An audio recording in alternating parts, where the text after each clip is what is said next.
ಅದೇನೋ ಶಕ್ತಿ ಯೋಜನೆ ಫಾಯ್ದೆ ಅಂತ ಹೇಳಿದ್ರಿ. ನಮ್ಮ KSRTC ಭಯಂಕರ ಲಾಭ ಇದೆ. ಮಹಿಳೆಯರು ಬಹಳಷ್ಟು ಓಡಾಡ್ತಾ ಇದ್ದಾರೆ, ಪುಕ್ಕಟ್ಟಾಗಿ ಓಡಾಡ್ತಾ ಇದ್ದಾರೆ. ಗಂಡಸರು ಅಂತ ಪಾಪ ಮಾಡ್ಯಾರಿ. ಇವತ್ತು 15% ಏರ್ಸ್ಯಾರ. ಮಾತ್ರ ಗಂಡಸರಿಗೆ ಊಟ,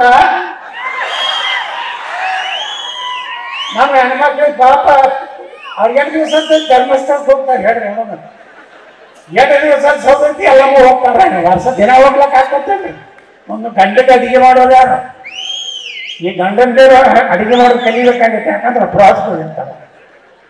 ನಿಮಗೆ ಡಬಲ್ ಹಾಕ್ಲಕತ್ತ, ಅದು ತೆಗೆದು ಅಲ್ಲೇ ಹಾಕ್ಲಕತ್ತಾರ. ಅದು ನಿಮ್ಗೆ ಗೊತ್ತಾಗಲ್ಲ. ಇವತ್ತು ನೋಡ್ರಿ ವಕಫ್ ಎಷ್ಟು ದೊಡ್ಡ ಶಾಪ್.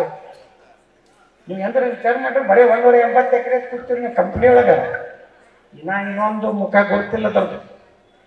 ಇನ್ನೊಂದು ಲಿಸ್ಟ್ ಐತೆ ಅವ್ರ ಬಲ್ಲಿ. ಬಿಜಾಪುರ ನಮ್ಮ ಜಮೀರ್ ಅಹಮದ್ ಖಾನ್, ನಿಮ್ಮ ಊರು ತುಂಬ ಬೋರ್ಡ್ ಹಾಕ್ಯಾರಲ್ಲ ಜಮೀರ್ ಅಹಮದ್. ಅವ್ರ ಅಟ್ಟೆ ಓಟ್ ಹಾಕ್ಯಾರ. ಗಣೇಶನ್ ಉಳ್ಕಿದ ನೀವು ಯಾರು ಹಾಕಿಲ್ಲ.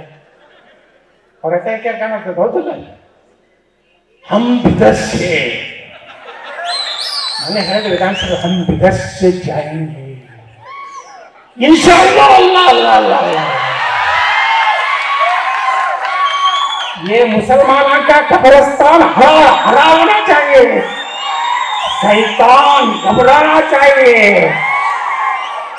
अखेर जमीर अहमद खान बिदर चालू ಮಾಡಿದ. DC AC के है सब वक़फ़ करना है.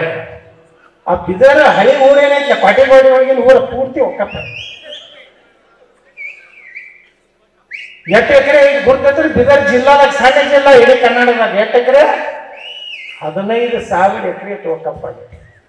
ಬಸವಣ್ಣ ಬಗ್ಗೆ ಭಾಳ ಮಾತಾಡ್ತಿರ್ತಾನೆ ನಮ್ಮ ಪಂಡ್ರೆ. ದಕ್ಷಿಣ ಆಫ್ರಿಕಾದಿಂದ ಬಂದಾರ, ನಡ್ಕೊಂಡು ಬಂದಾರ ನಮ್ಮ ವೀರಶೈವ ಸಮಾಜ. ಆ ಖಂಡ್ರೆ ಹೇಳ್ತಾನ, ಬಿದರ್ನಾಗ ಬಸವ ಒಂದು ಮಂದಿರ ಐತಿ ಊರಾಗ, ಬಿದರ್ನಾಗ.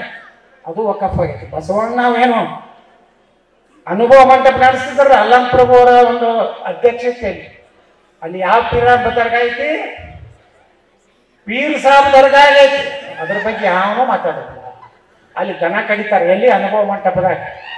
ಎಲ್ಲಿ ಅಲ್ಲಂ ಪ್ರಭುಗಳು ಕುಂದಿರ್ತಿದ್ರು. ಬಸವಣ್ಣ ವಾದ ಮಾಡ್ತಿದ್ದ. ಅಕ್ಕಮಹಾದೇವಿ 770 ಶರಣರು.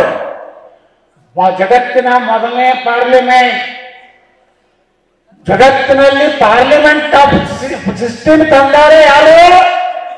ವಿಶ್ವಗುರು ಬಸವಣ್ಣ ಬಂಧುಗಳೇ. ಇವತ್ತು ಅನುಭವ ಮಂಟಪ ಪೀರ್ ಭಾಷಾ ದರ್ಗಾ ಆಗಿದೆ. ಅಲ್ಲಿ ಗೋ ಹತ್ಯೆ ಆಗ್ತಾ ಇದೆ. ಯಾರು ಇವತ್ತು ಮಾತಾಡ್ತಾ ಇಲ್ಲ ಬಸವಣ್ಣ ಅಭಿಮಾನಿಗಳು.